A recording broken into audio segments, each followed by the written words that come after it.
మాకు సంబంధం లేదని చెప్పారు. మరి అలా చెప్పినందువల్ల ఇదైంది. ఏదైనా వాళ్ళకి మనకి సంబంధం లేదన్నప్పుడు మనం ఎందుకు వాళ్ళతో ఉండాలి అనే ఉద్దేశం మీద ఈవేళ ఈ మీటింగ్ వేయడం జరిగింది. అలాగే ఈ స్టేజ్ మీద ఉన్న మనకి 14 జోనల్ ఆఫీసులు ఉన్నాయి. 14 నుంచి 14 వెళ్ళి 28 మందిని తీసాము. 28 మంది మాట్లాడతారు. మరి నాకు కొద్దిగా ఆదర్శం కూడా అవుతుంది కాబట్టి నేను మాట్లాడలేను.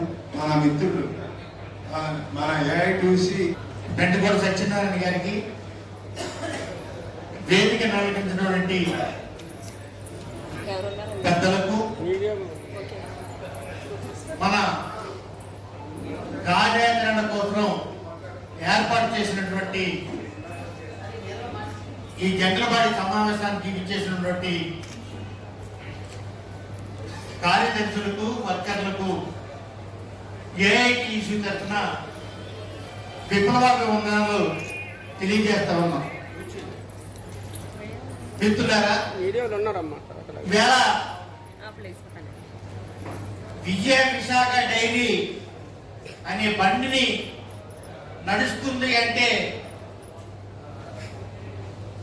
దానికి ముఖ్యంగా కారకులు ఇటు రైతులు పాలు పోస్తేనే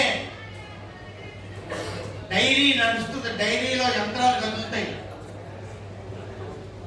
ఆ పాలను వాళ్ళ దగ్గర నుంచి మనం పాలు సేకరించి మనం అక్కడికి సరఫరా, దాన్ని టెస్టులు చేసి అన్ని శుభ్రపరిచి క్యాన్లో పెట్టి మనం డైరీకి పంపించడం ద్వారా డైరీ లాభాల బాటలో నడుస్తుంది. ఈవేళ పాలు దగ్గర నుంచి పాలు, పెరుగు, మజ్జిగ, లస్సీ, ఈ స్వీట్లు ఇవన్నీ తయారు చేస్తున్నారంటే రైతు పాలు పోయకుండా అది జరగడం లేదు. కానీ రైతుకి ఇచ్చేటువంటి కనీస మద్దతు ధర ఈ డైరీ ఇవ్వడం లేదు. ఎవరైతే మీ సంపత్తికి సృష్టికర్త ఉంటే రైతులు మీరు గిట్టుబడి ఎవరు? అలాగే కార్యదర్శులకి, వర్కర్లకి వాళ్ళ కష్టానికి తగ్గటువంటి ఫలితం ఇవ్వమండి బాబు అని చెప్పని మనకు కనీస వేతనం ఇవ్వండి అని అడుగుతుంటే ఇవ్వడం లేదు. లీటర్కి రైతుకి 34 నుంచి 42, గేదె పాలకి 78 రూపాయలు, 35 నుంచి 78 రూపాయల వరకు పండిస్తున్నారు. అదే పావుని వెన్న గిన్న అన్ని తీసేసిన తర్వాత అదే రైతు కొనుక్కోవాలంటే 80 రూపాయలు, 46 నుంచి 80 రూపాయలకి ఆ రైతు అమ్ముతున్నారు. మనం పని చేస్తే 6 గంటలకు పొద్దున్న 1 గంట, సాయంత్రం 1 గంట పని చేస్తారు. మీరు ఉద్యోగులు కాదని చెప్పని డైలీ చెప్తా ఉంది. 6 గంటలకు వెళ్ళి 11 గంటల వరకు ఉద్యోగం చేస్తాం. ఈ బాలని సేకరించి డైరీకి పంపేదాకా మనకు పని ఉంటుంది. అలాగే మధ్యాహ్నం 4 గంటల నుంచి రాత్రి 10 గంటల దాకా పని ఉంటుంది.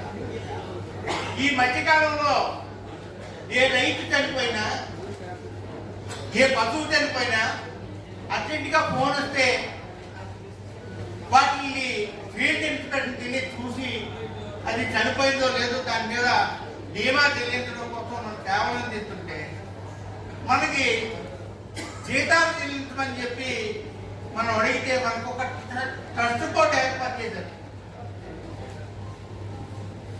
పిఎఫ్, ఈఎస్ఐ వగేరాలు మనకి వర్తింపజేస్తారని చెప్పని ట్రస్ట్ బోర్డు ఏర్పాటు చేశారు. ఆ ట్రస్ట్ బోర్డుకి నాయకత్వం ఎవరు ఉండాలి? ఆ ట్రస్ట్ బోర్డు సొమ్ము ఎవరిది? ఆ సొమ్ము మన వర్కర్ల సొమ్ముకి ట్రస్టీగా మనం ఉండాలా, యాజమాన్యం ఉండాలా? మన సొమ్ముకి 8 కోట్ల రూపాయలు డైరీగా జరుగుతుంది. నోరు లేని మనం నోరు లేని మన సొమ్మిని వాడుకుంటా ఉన్నారు. మన జీతాలు చెల్లించండి, జీతాలు పెంచమని చెప్పని మనం ప్రశ్నిస్తుంటే ఆనంద్ కుమార్ గారి దగ్గరికి వెళ్తే ఎండీ గారితో మాట్లాడేది మీరు వెళ్ళి మాట్లాడండి. ఎండీ గారి దగ్గరికి వెళ్తే మీరు వర్కర్లే కాదు, మీరు వర్కర్లు కాదు, మీ పరిధి మీ సమస్య మా పరిధిలో లేదంటారు. మా సమస్య మీ పరిధిలో లేకపోతే మాకు మీరు పని ఎందుకు చెప్తారు? మీరు మాకు ఎలా పని చెప్తారు? మనం పాలకు వెళ్ళిన ఆడమనిషి 800 రూపాయలు, 6 నుంచి 800 రూపాయలు ఇస్తారు. ఇప్పుడు ఆ మనిషికి ఆడమనిషికి వచ్చిన ఆ అమ్మాయికి